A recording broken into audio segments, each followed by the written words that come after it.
Sol 62.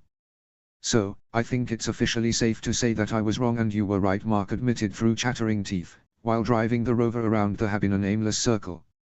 Aha, she ground out through her clenched jaw. I think so too, Beth agreed, her whole body practically convulsing as she shivered violently, for once taking no pleasure in telling him I told you so. After the previous Sol's success with getting the second battery hooked up and how to best secure the solar panels to the roof, today's project was figuring out how to best conserve all that precious energy and make it stretch as far as possible.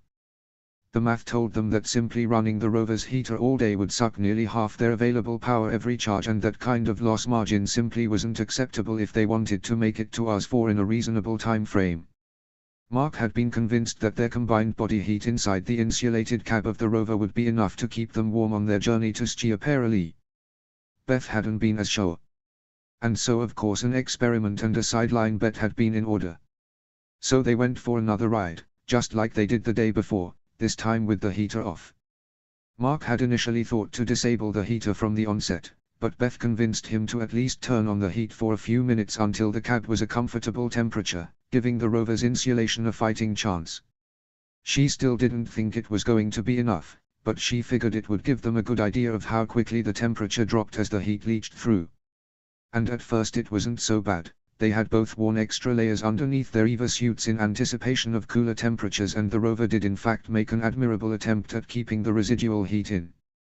But by the end of the first hour it was definitely on the chilly side, and as they neared the 2-hour mark it was almost unbearably cold.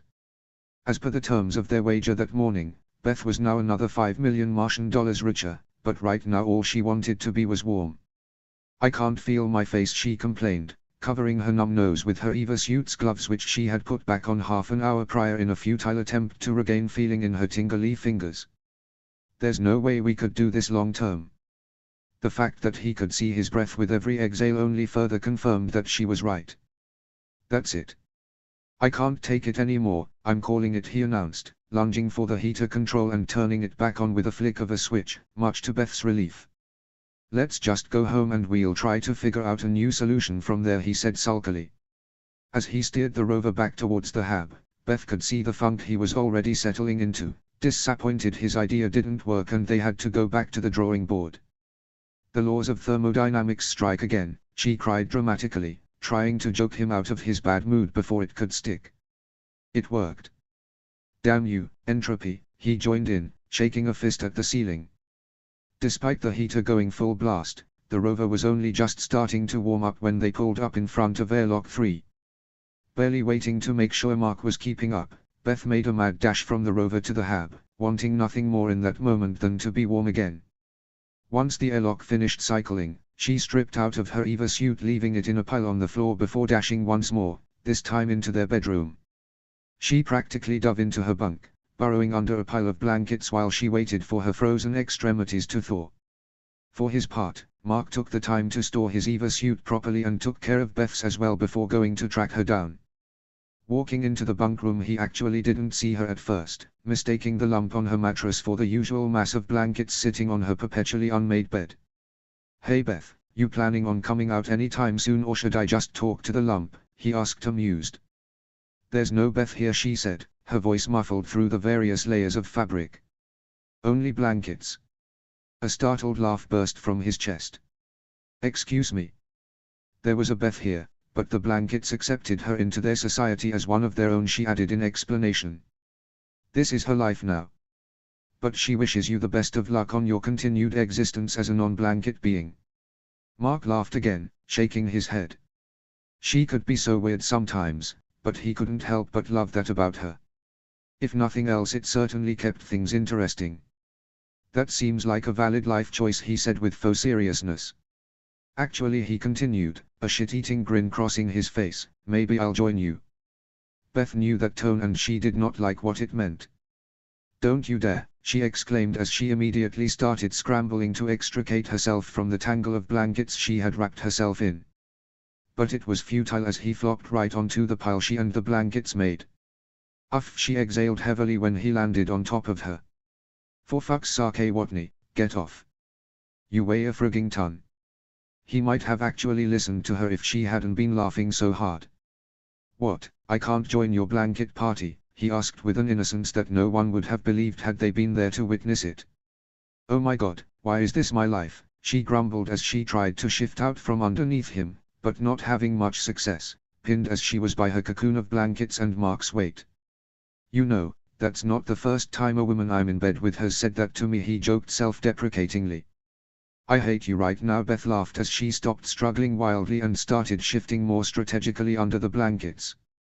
I think I'm going to take a nap while you and the blankets try to come up with a solution to our battery problem, Mark informed her, having no idea what she was up to underneath the covers. Finally getting the leverage she needed, Beth used the decreased gravity to her advantage and pushed hard with both her hands and feet, launching a surprised Mark off of her bunk and onto the floor. When he landed with a grunt and a thud, she finally managed to untangle herself from her pile of blankets enough to poke her head out. What if we just turned down the heater instead of turning it off completely, she suggested, looking over the edge of her bed at Mark, who was looking rather nonplussed from where he was laid out on the floor. Or just turned it on for 15 minutes every hour and a half or so. You mean so we'd just be cold, but not actively freezing to death, he asked, sitting up and propping his elbows on the edge of her mattress while he considered it. Beth nodded. It would help, he said, sucking air through his teeth, but it would still probably use about a quarter of our battery charge per day. And I have to admit, for all the game I was talking about being able to tough it out and deal with the cold the whole way to Schiaparelli, it's not a good idea. Shivering is the body purposely burning extra calories in an attempt to warm up, he pointed out. And that's the last thing either of us need. So what we need is a heat source that doesn't need energy to produce said heat, she sighed, sitting up on her elbows. Unfortunately, there's nothing like that on Mars. She trailed off for a moment. Well, I mean except the RTG, she amended flippantly. The RTG? Mark repeated, his face lighting up. Beth's eyes widened. Mark, no. Mark, yes, he countered, smiling brightly. That was an observation, not a suggestion. It was an observation, that could also be a solution, he pointed out. That's insane, she exclaimed. We're not seriously going to solve our heating problem by digging up the radioactive box of death. Yes, yes we are, he insisted, climbing to his feet to grab the tablet that was sitting on his own bunk, quickly pulling up the schematics he needed.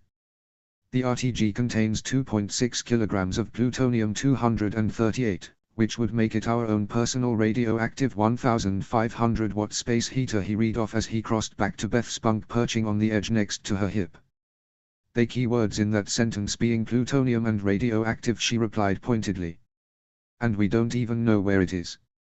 First thing Lewis did when we got here was dump it somewhere. Mission parameters didn't specify where, just that it had to be at least 4 kilometers away with a warning flag on top of it so none of us would be stupid enough to go near it again, she reminded him. Ah, but I was outside with Fogel assembling the solar farm when Lewis drove off, he countered. I saw her head due south. We both know the commander. I'm sure if we drive south for exactly 4 kilometers we're going to find it no problem. I didn't think it was possible, but this is actually worse than setting rocket fuel on fire inside the hab, Beth said, throwing her hands up. It's a terrible idea. It's a great idea. I mean, you're right, it's a terrible idea, he conceded, fully aware of how insane this plan was, but it's also a really good idea. And it'll be perfectly safe as long as the box doesn't crack. And if it does, she asked sensibly, even though she was already more than aware of the answer. Then our faces will melt off like the Nazis in Raiders of the Lost Ark, he shrugged. But then we won't have to worry about being cold anymore. Beth groaned and flopped back down onto her bunk, pulling the blankets back up and over her face. Okay fine, we'll go get it tomorrow. Sol 63. You sure do know how to show a girl a good time, Beth joked, dumping another shovel full of dirt off to the side. Well, you're always complaining that I don't take you anywhere nice anymore, he teased back. I thought all the girls liked a nice Sunday drive out to a radioactive dump site. I don't know what kind of girls you're used to, but I grew up in San Jose, not Pripyat, she retorted. Well, I would have taken you to the beach, except. He trailed off, gesturing to the landscape around them. We're surrounded by an endless desert so old it's literally rusting, she finished his sentence, scuffing one boot against the ground, kicking up a small cloud of fine red dirt. Mark barked a laugh. Yeah, that. So what do you think NASA is thinking about us digging up the RTG right now? Beth mused, pausing her digging to look up at the sky, where she could only imagine the satellites were currently passing overhead. Well, I can't imagine that they're thrilled, Mark replied, as he continued to dig. They're probably going to be hiding under their desks cuddling with their slide rules for comfort. Just like Mark had predicted, they'd found the burial site for the RTG quickly. Commander Lewis had buried it on top of a small hill, probably wanting to make sure everyone could see the green flag from a distance and would know to avoid it. Of course, the duo, being who they were, did the exact opposite and made a beeline for it instead. Needless to say, Lewis would have given both of them her disappointed face. When the tip of Mark's shovel clinked against the top of the RTG, they both tossed their tools to the side and started using their hands to dig out the rest of the sand around the generator. Sure, NASA had designed the outer casing to be tough enough that they should not be able to accidentally crack it open, but when you were dealing with an incredibly unstable isotope, it was better to be safe than sorry. Working together, it didn't take them long to pull the RTG out of the sand and get it buckled safely into the third seat of the rover. Is it just me, or is it weird being so far out here? Beth asked, gazing absently out the window from the passenger seat as they made the slow journey home. We've never been out of eyesight from the hub before. It's not just you, Mark reassured her quickly. In fact, he was glad that he wasn't the only one, since the hub disappearing behind them as they made their way to the RTG made him more uncomfortable than he'd like to admit. Yeah, I didn't think it would make as much as a difference as it does. I think it's because the hub is our little bit of civilization here on Mars. It's like our Earth embassy, he joked weakly. Beth didn't reply immediately, still staring out the window at the endless empty desert stretching out in every direction. It's just, we're really completely alone out here, she eventually said. I mean, I knew that, but this is the first time I've really felt it. Hey now, don't think that way, he told her, despite the fact he had much the same thoughts running through his brain. He let go of the wheel with his right hand and extended it out towards Beth, smiling gently when she took it in her own. You and me, we're in this together, he said, giving her hand a soft squeeze. Neither of us are alone as long as we have each other. Literally you and me against the world, she said with a wry half smile, squeezing his hand back. Because why? Because fuck Mars, that's why, he grinned. And think of it the way I have, that we're just out on a Sunday afternoon running some errands, picking up parts for a renovation project we're working on. Beth turned her head to look at Mark curiously. Why do you keep saying it's Sunday? She asked him after the second time he had mentioned it. I don't think it's actually a Sunday back on Earth. Yeah, I have no idea what day it is back on Earth. I stopped keeping track, actually I've never kept track, he admitted freely, making Beth chuckle. I guess I just picked Sunday because growing up it was always the day that my parents and I would run errands as a family. After church we would go get lunch and then we were off to the hardware store, or the nursery, or if my mom got her choice we'd go through the antique market that she loved. That sounds really nice, Beth said with a smile. No, it wasn't. I hated it as a kid, he corrected her, chuckling. As an adult I can look back on it fondly, but as a kid it was bad enough. It was bad enough that I had to lose my whole morning to church, but to have to lose the afternoon to antiquing was just adding insult to injury. What a waste of a weekend day. Well, if it makes you feel any better, it's actually, she paused as she did the math in her head, Friday back on Earth. So you're not wasting your Sunday working, she teased. Oh good, or else I'd turn this rover right back around and rebury this thing, he joked. It's funny though, we've pretty much done the Martian equivalent of all of those things in the last couple weeks. We've certainly picked up plenty of hardware from the MDV and MAV, including the RTG, Beth agreed. We got soil for our gardening project. And I think the MRO counts as an antique. Mark laughed. It definitely does. My mother would be so proud. She always did try to instill in me the love of finding old junk and repurposing it into something useful. It's a shame we don't have more stuff laying around, considering everything we've done with what we do have. The beginnings of a thought started to form in Beth's head, but before it could fully form, Mark spoke again. Hab, sweet Hab, he said as they pulled up in front of their home. Yea, Beth sighed, as a drop of sweat rolled down the back of her neck. I think the RTG might work a little too well. Yeah, Mark agreed. I think we're going to be spending the afternoon stripping some of the insulation out of the roof until we can find a happy medium. All right then. Let's get to it.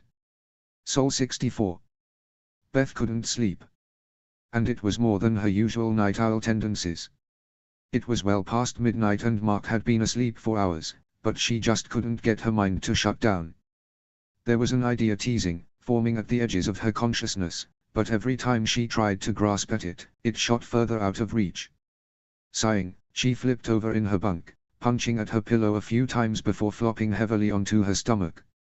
Squeezing her eyes shut tight, she tried to focus on Mark's slow, even breathing across the room, punctuated by the occasional soft snore. She hoped that maybe if she could match her breathing to his, she might be able to drift off too. Her eyes snapped open. Of course. Mark. Untangling herself gracelessly from the blankets, she stumbled across the room to Mark's bedside. Mark, she said, shaking his shoulder gently. Mark. Whatney? Mark's eyes shot open and he sat up, looking around the room in concern. What? What's wrong? What's happening? No, nothing's wrong, she assured him quickly. I had an idea and I wanted to tell you. Once he realized that there weren't any of the alarms sounding that would be going off in the event of an actual emergency, he calmed his thundering heart, and turned to the woman sitting on his bunk. What? He asked, looking at Beth with bleary and confused eyes. What time is it? Beth just shrugged. Late, early, somewhere in between. And why did you wake me up? He asked, laying back down and closing his eyes. I want to tell you my idea. And it couldn't have waited until morning, he asked tiredly. I got excited, she admitted. And you gave me the idea, so I wanted to share. Well, I must be pretty good to manage that while I was sleeping, he said, sarcasm still strong even while only half conscious. Beth rolled her eyes. No. What you said this afternoon, about going antiquing, and repurposing old junk. You found a Martian flea market? Mark asked, clearly drifting back to sleep. We don't need a whole market if we know exactly where the antique we need is, Beth said excitedly. What are you talking about? Pathfinder. That one word was enough to get Mark's eyes to pop back open. Pathfinder, he repeated. Beth nodded enthusiastically. Yup. I'll need to check the maps for the exact coordinates, she continued. But it's close. It's doable. And if you can get it up and running again, we'll have a working relay and we'll be able to communicate directly with NASA. You're a genius, Beth Johansson, and I adore you, he said sincerely. But can we please go back to sleep and finish talking about this in the morning? You go back to bed, she told him. I'm too wired to sleep. I'm going to go do some research. She moved to get up, but before she could, moving faster than he should for someone who was still half asleep, Mark snatched her around the waist and pulled her into his bunk. No, you need to sleep too, he informed her, as he tucked her into his side. For fuck's sake, Mark, she grumbled into his chest, let me go. Nah, he disagreed, throwing one of his legs over hers. You do too many all-nighters as it is. It's not healthy. We'll figure it out in the morning. Beth tried to extricate herself, but Mark was like an octopus. I'm not your fucking teddy bear. You're about the same size as one, he countered, his breathing already starting to slow as he went back to sleep. My teddy Beth.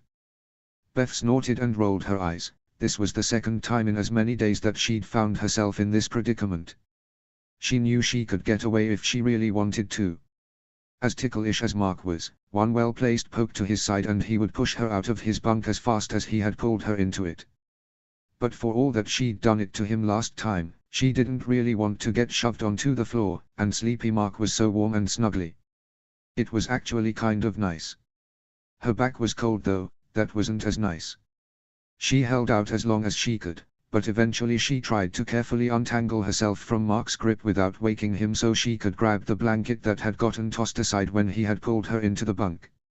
She was only semi-successful. Mark made a discontented noise. Sleep, he mumbled. Shhhh, Beth said. I'm just grabbing the blanket. Mark loosened his grip, and Beth knew this was her chance to get up. But instead she did as she said and simply grabbed the blanket and pulling it over them before snuggling back into Mark's side. It wasn't long until she too was asleep.